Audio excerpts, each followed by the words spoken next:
I'm Michael Hasted, and I'm directing John Mortimer's play A Doc Brief in the studio of the Everyman Theatre in Cheltenham in October. The play takes place in the cells beneath a courtroom just before the start of a trial. Fowl is accused of murdering his wife, and his barrister and he, Morganhall, discuss the defence, although Fowl is quite happy to admit he killed his wife. This is a very funny comedy by the creator of Rumpole of the Bailey, but more significantly it marks the acting debut of Alan Digweed, better known as Tweedy, and in a completely different guise.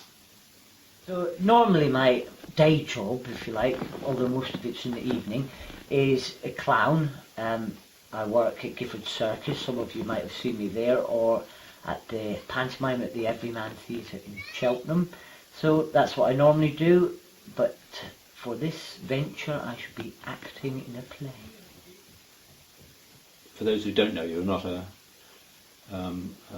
white-faced, red-nosed, big-booted clown. It's much closer to, I think, Stan Laurel, you'd say, wouldn't you? Yes, yeah, that's kind of my heroes. I mean, I did, when I first started out, I was a very traditional clown, and then I moved on to the style I wanted to do. So yeah, I kind of base myself on those types of characters opposed to traditional because Fowl in the play is he's quite a cheeky chappy, isn't he? I mean, he's not really remorseful. I mean, he's quite sort of pragmatic. Yeah, I wanted to get rid of the wife, so I killed her, you know. Yes, and what appealed to me about the play was, although there's the slapstick element of Laurel and Hardy, the two characters have similarities to them. Fowl is a bit like Stan Laurel in that he's just eager to please this guy. He'll go along with whatever this guy says because he wants to please him, and that's a very kind of Stan Laurel trait. You know, whatever Laurel Ollie wants to do or says, he'll go along with it, and that's one of the things appealed. And also the barrister is also quite patronising and yes, protective, like yes, Ollie. he is very kind of Ollie-ish as well. So that's one of the things that. So you're going to have that in the back of your mind. Well, possibly. That's what I thought when I read it and thought, yes, I can see this working. When that suddenly came to my mind, I thought, oh yeah, they are. That they have that similar relationship, which is really nice.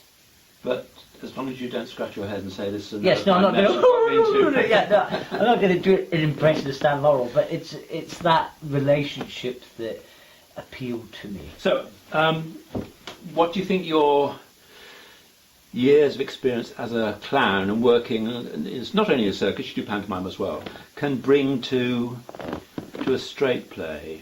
I mean, not specifically this one, which is a comedy, but in general, what do you think? Because there are a lot of actors who make, comedians who make very good actors, but dramatically and obviously in comedy. But what do you think that you have, or your type of performer has, that can bring to a straight play?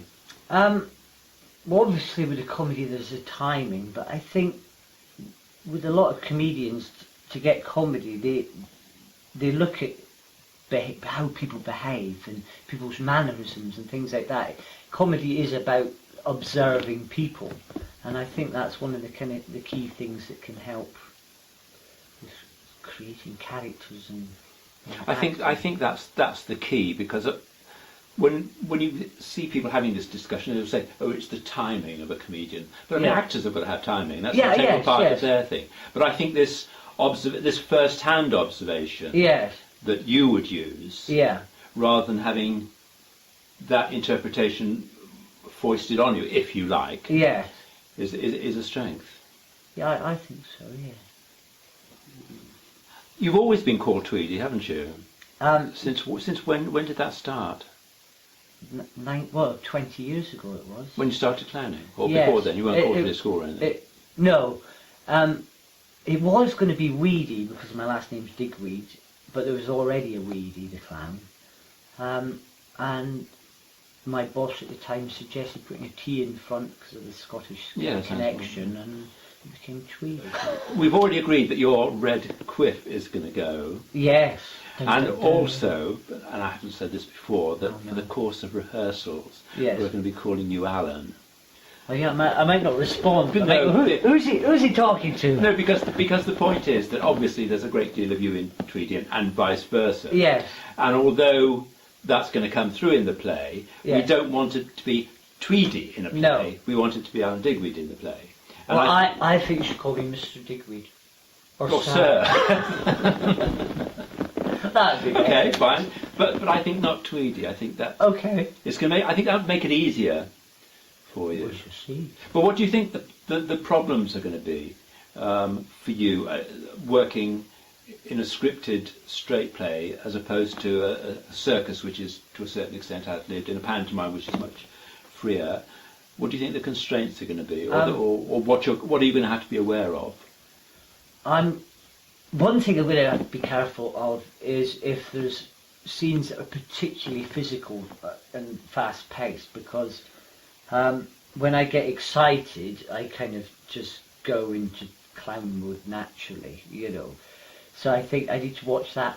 And it's also not having that safety that I have as a clown, where I can speak directly to the audience, and if something goes wrong to a clown, it's a gift. You know, even if I forget my words, if I can then turn it around and make that funny, then that's great. But if I forget my words in this, that's Yeah, I mean, if you did that in this play, that would completely kill the play. Yeah. So to a certain extent, you've got to do the opposite of what a lot of actors will talk about, breaking down the fourth wall. Yes. And to a certain extent, you have I've got to to build be very up. aware of it. Yes. Yeah, and it will be difficult for me, I think.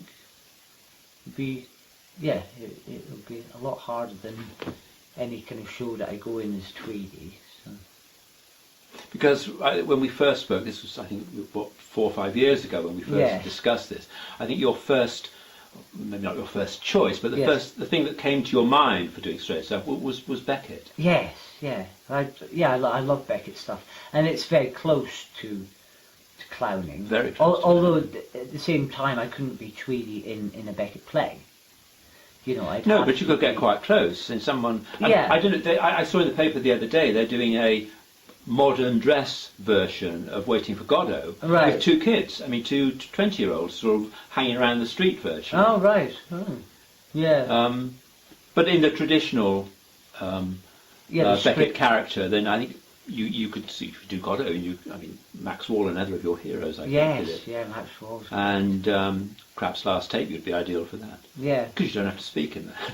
Yes.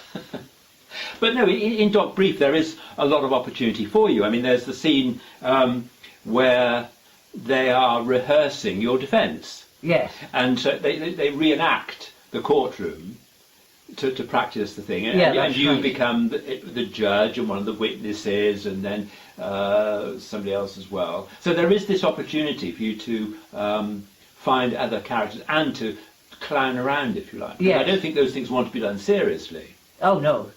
I mean, it's definitely a comic play, but I shouldn't then morph into Tweedy at that point. But also, I think it's creating that believability. I think in this character, not thinking, that's Tweedy trying to be someone else. So I think I've got to kind of. But there is also in the play there is this poignancy that we're talking about the late 50s, and this is a guy who's on trial for murder, and in the late 50s there was capital punishment. Yes. So I think we have to try and get, although it is a comedy, and I think some of it's very broad comedy. Yeah. I think that there must always be this undercurrent of what's going to happen if it all goes wrong. I mean, we can't discuss this much further because it would rather spoil it, because the play is divided into 2 halves. The first half is before the trial, they're planning what they're going to do. Yeah. And the second half is directly after the trial. Yes. Which we can't really discuss because we don't want to give away the ending at this point. No. Dun, dun, dun. If you were now, I mean, let's assume, well, not too much of an assumption, that this is going to be a great success. Right. And Tweedy or Alan Digweed becomes in great demand as a serious actor. Yes. And you could pick and choose your scripts, the ones that come tumbling through the letterbox. Tumbling through. What would you fancy doing more than anything, as far as acting is concerned? Well, we already discussed Beckett. Yeah. And but I mean, I think we also discussed at one point you may be doing Shakespeare, because I think you'd be fantastic as a Shakespearean clown. yeah, no, I would be interested. I did actually direct some comedy in Shakespeare before, for Redshift Theatre. Oh, right. I was asked to play Dogberry, but the dates didn't match up, so I couldn't do it. So he got me to direct the comedy scenes in it, and that was successful. So I did some directing for this Father Brown the other day. For the there's a little. Well, do a little. You can actually mention that because it's interesting that Father Brown was it, because you're currently working at or just starting Gifford's Circus season. Yes, we're in the middle of rehearsals for Gifford Circus, and the last couple of days we've also been filming for Father Brown, which is it's set in the circus's particular episode. So there's a little clown scene. It's only like a couple of minutes, so I had to kind of direct the actors and how to be a clown and how to put this routine together for them, which it wasn't really enough time to teach people how to clown in a few hours is very difficult, and I find it very interesting, but I don't think it's something I want to pursue directing. You're essentially a performer. Yeah. Why do you think that is? I just love performing, really. Well, tell. I mean, rehearsals in general, I don't really like. Well, most people like rehearsal process, and once it's all settled and fixed, then it becomes repetitive. But I suppose it's not for you. It's not repetitive. It's different every time. Yeah, I like them to a point, but there's always sort of halfway through I get. I just want to be doing it now. I suppose it depends how long the rehearsal period is as well, of course. Yeah, I mean, we're going to have a relatively short time. Yes. Yeah, I don't think I'd get bored then. But I don't think it's a problem. I mean, the weekly rep used to do a hour and a half or 2 hour play in a week. Yeah. So we can manage it. And you're going to be, of course, completely 100% perfect with your words. Yes. Have you So as soon as Gifford Circus is up and running, then I'll be on. Because you don't have, there's no text as such in the circus. You obviously have it with the pantomime. Yeah. I mean, there's a lot of words I have to learn for the pantomime sometimes. Like the year before, there was the sailor shirt routine, which was quite tricky to learn. But nobody would notice if you made a mistake. Well, no. So I didn't have that to worry about. And if I did make a mistake, I'd let them know.